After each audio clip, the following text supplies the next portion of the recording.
চকবাজারের জনগণকে অগ্নি হত্যার সরকারের দায় থেকে দৃষ্টি ফেরানোর জন্য আবারও একটা বিমান ছিনতাইয়ের নাটক সাজানো হলো।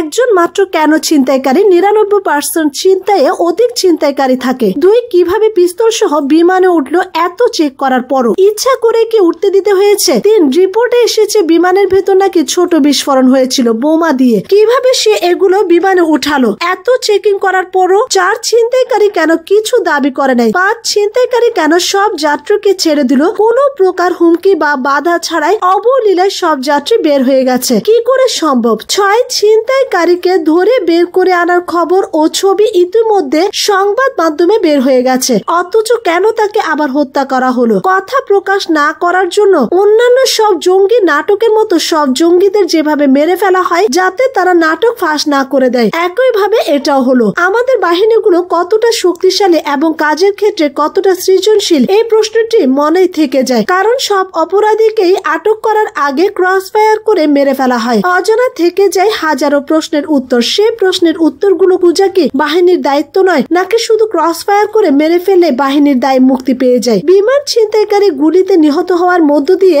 8 মিনিটের নাটকের সফল সমাপ্তি। হাস্যকর তবে মজার এক কাহিনী। অন্য যে কোনো জায়গার মতো ঢাকায়ও কোনো বিমানে ওঠার আগে 3 স্তরে সারা শরীর চেক করা হয়। বাংলাদেশ বিমানের ভেতরে তাহলে অস্ত্রধারী ঢুকলো কিভাবে? ভিআইপি বা কোন দাপটে সে চেক করা এড়াতে পেরেছে? না হলে কিভাবে পারলো? এই প্রশ্ন সবাইকে করতে হবে। আর এটাও জিজ্ঞেস করতে হবে যে ছিনতাইকারীকে ধরার পর তাকে মেরে ফেলা হলো কেন? কিভাবে সে ঢুকেছিল অস্ত্র হাতে বিমানে? এটা এখন কিভাবে জানবে পুলিশ? এর আগে বিমান বাহিনীর জহুরুল হক ঘাটের প্রধান মফিজুর রহমান রাত 8টার দিকে বিমানবন্দরের সামনে সাংবাদিকদের বলেন 25 থেকে 26 বছর বয়সী অস্ত্রধারী একজনকে আটক করা হয়েছে। যাত্রী, ক্রু সবাই সুস্থ আছেন। আজ সন্ধ্যায় দুবাইগামী বাংলাদেশ বিমানে একটি ফ্লাইট ছিনতাইয়ের চেষ্টা করা হয়েছে। চট্টগ্রাম বিমানবন্দরে তা জরুরি অবতরণ করা হয়েছে। নিরাপদে যাত্রীরা বের হয়ে আসেন। নিরাপত্তা কর্মীরা বিমানটি ঘিরে রাখে। ছিনতাইকারী হাতে অস্ত্র। কোন এক নায়িকার প্রেমে ব্যর্থ হয়ে ছিনতাইকারী এই ঘটনা ঘটাতে যায় বলে সংবাদ মাধ্যমের দাবি। মজার ব্যাপার হলো সেই ছিনতাইকারী নাকি প্রধানমন্ত্রীর সাথে কথা বলতে চায়। তবে সর্বশেষ খবর সেই ছিনতাইকারী নিরাপত্তা কর্মীদের হাতে নিহত হয়। সব মিলিয়ে বলা যায় চকবাজার ইস্যু খুব সহজে ধামাচাপা পড়ে গেল। আজ থেকে চলবে বিমান ইস্যু। এটা কতদিন চলবে বলা যায় না। এভাবে কদিন পর আরো এক ইস্যু জন্ম নিবে। তবে সবচেয়ে বেশি অবিশ্বাস্য ও হাস্যকর ব্যাপার হলো যেখানে একজন সাধারণ বিমান যাত্রীকে বৈধ জিনিসপত্র নিয়ে বৈধভাবে বিমানে উঠতেও নানান ঝামেলা, প্রশ্ন ও চেকিং এর সম্মুখীন হতে হয়। এমনকি অনেক সময় জাঙ্গিয়া পর্যন্ত চেকিং করা হয়। অর্থাৎ কোনো ধরনের ভয়ানক কিছু নিয়ে যাত্রীরা সাধারণত ভেতরে প্রবেশ করতে পারে না। অস্ত্র নিয়ে প্রবেশ করার তো প্রশ্নই আসে না। সেখানে এই ছিনতাইকারী ডাইরেক্ট অস্ত্র নিয়ে বিমানে ঢুকলো কি করে? প্রশ্ন থেকে যায়। তবে আমাদের বিশ্বাস এটি একটি পরিকল্পিত ঘটনা। না হয় সেই অস্ত্রধারীর হাতে কেউ আক্রান্ত হলো না কেন? সেই অস্ত্রধারী একা কি করে ছিনতাই করতে গেল? প্রশ্ন থেকেই যায়। আওয়ামী লীগ সরকার কোন মায়ের বুক খালি করেছে কে জানে? বিমান ছিনতাইকারীকে হত্যা করে আলামত নষ্ট করে দিয়েছে। এখানেই খেলা শেষ। আপনারা বুঝে নিন। প্রধানমন্ত্রীর পরামর্শে বিমান ছিনতাই করতে গিয়েছিল, কিন্তু পরবর্তী স্ক্রিপ্ট ভুলে যাওয়ায় প্রধানমন্ত্রীর কাছে পুনরায় শুনে নিতে চেয়েছিল। ছিনতাইকারী পাইলটকে পিস্তল দেখিয়ে জব্দ করলো। উপায় না পেয়ে ছিনতাইকারীকে একটি ঘুমের ট্যাবলেট খাওয়ানোর জন্য অনুরোধ করে পাইলট এবং ছিনতাইকারীও তাতে রাজি হয়। অতঃপর ছিনতাইকারী ঘুমিয়ে পড়লে চট্টগ্রামে বিমানটি অবতরণ করে পাইলট। তারপর পুলিশ, র্যাব, সেনাবাহিনীরা গিয়ে পাইলট সহ সকল যাত্রীকে নিরাপদে নামিয়ে নিয়ে আসে। কিছুক্ষণ পর ছিনতাইকারীর ঘুম ভাঙলে সে কাউকে খুঁজে না পেয়ে মাতানোর মতো হয়ে যায়। একবার বলে আমি প্রেমে ব্যর্থ হয়েছি, আরেকবার বলে তার কোনো খালার সাথে কথা বলবে, কিন্তু পুলিশ বলে জানালা দিয়ে তোর বুকটা বের কর শালা, তোকে গুলি করব। ছিনতাইকারীও তা করে এবং পুলিশ আরেকটি বড় বিপদ থেকে দেশকে রক্ষা করতে সক্ষম হয়। নাটক ছাড়া আর কিছুই না। বিমান নাটকে আড়াল হয়ে যাবে চকবাজার ট্র্যাজেডি আর 25 ফেব্রুয়ারি 57 সেনা অফিসার হত্যা। যেখানে বডি স্প্রে নিয়ে ঢোকা যায় না, সেখানে অস্ত্র নিয়ে ছিনতাইকারী। ব্যাপারটা হাস্যকর না? পুলিশ সারা রাত বোমা পাহারা দিয়ে পরদিন সকালে উদ্ধার করে বেগুন। এবার সব বাহিনী বিমানে অভিযান চালিয়ে শেষে শোনা যাবে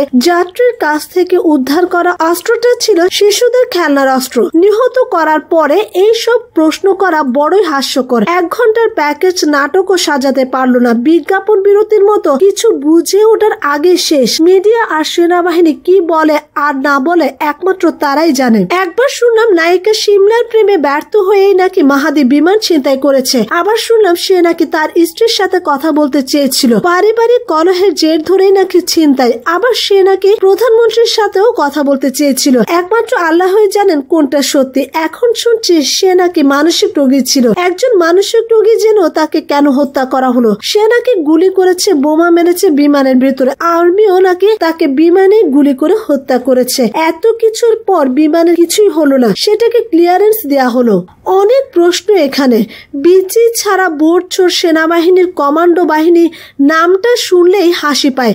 মাহাদি নামক যে ছেলেটিকে মেরেছে সে অবশ্যই প্রবাসী ছিল, হয়তো দুবাই প্রবাসী। সে যদি সত্যি বিমান ছিনতাই করত তাহলে যাত্রীদের কেন ছেড়ে দিল? সে যদি সত্যি বিমান ছিনতাই করত তবে ক্রু বা বিমানবালাদের গুলি করলো না কেন? সে যদি সত্যি বিমান ছিনতাই করত তবে শেখ হাসিনার সাথে বা তার স্ত্রীর সাথে কথা বলতে চাইলো কেন? এবং কেন তাকে কথা বলতে দিল না সেনাবাহিনী ও কুত্তা বাহিনীরা? সে যদি সত্যি বিমান ছিনতাই করত তবে কেন চিটাগাঙে বিমান অবতরণ করলো? সে যদি সত্যি বিমান ছিনতাই করত তবে কেন শুধু একটা পিস্তল নিয়ে বিমানে উঠলো? তার সাথে আর লোক নাই কেন?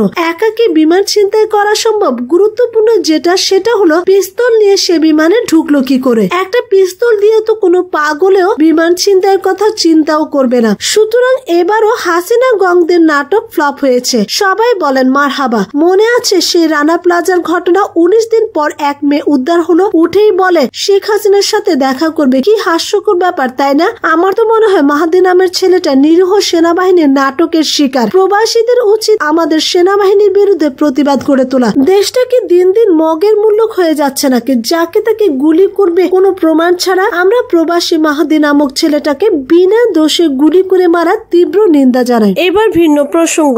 অগ্নিকাণ্ডে ক্ষতিগ্রস্তদের পাশে দাঁড়ালেন হিরো আলম। রাজধানীর চকবাজারে ভয়াবহ অগ্নিকাণ্ডের পর আহতদের বেশিরভাগই ঢাকা মেডিকেল কলেজ হাসপাতালে চিকিৎসাধীন আছেন। অগ্নিকাণ্ডে আহতদের পাশে এসে দাঁড়ালেন ইউটিউবার ও মিউজিক ভিডিও তারকা হিরো আলম। রাজধানী চকবাজারে অগ্নিকাণ্ডে পুড়ে যাওয়া আহত রোগীদের দেখতে ঢাকা মেডিকেলে এসেছিলেন তিনি। এই সময় তিনি পুড়ে যাওয়া রোগী ও রোগীর স্বজনদের সাথে কথা বলেন এবং তাদের চিকিৎসার ব্যাপারে খোঁজ খবর রাখেন। হিরো আলম পুড়ে যাওয়া রোগীদের বলেন, আপনাদের জন্য আমি আল্লাহর কাছে দোয়া করছি, আপনারা কোনো কিছুর জন্য চিন্তা করবেন না, যখন যা লাগে আমাকে বলবেন, আমি আপনাদের সাথে আছি। এই সময় বিভিন্ন রোগীর স্বজনদের তিনি নিজ হাতে নিজের ফোন নাম্বার দিতে দেখা যায়। হিরো আলম বলেন, আমার রাজনীতি মানুষের জন্য। এমপি হলাম কি হলাম না বড় কথা না, এমপি হতে পারেনি বলে মানুষের সেবা বন্ধ করব না। মিডিয়ায় তাকে নিয়ে নানা ট্রল হচ্ছে, তা কিভাবে নিচ্ছেন? এমন প্রশ্নে হিরো আলম বলেন, সত্যি কথা বলতে আমি হিরো আলম কখনো ভয় পাইনি, কখনো পিছু পা হয়নি, হবও না। কে কিভাবে নিচ্ছে সেটা তার দৃষ্টিভঙ্গির ব্যাপার।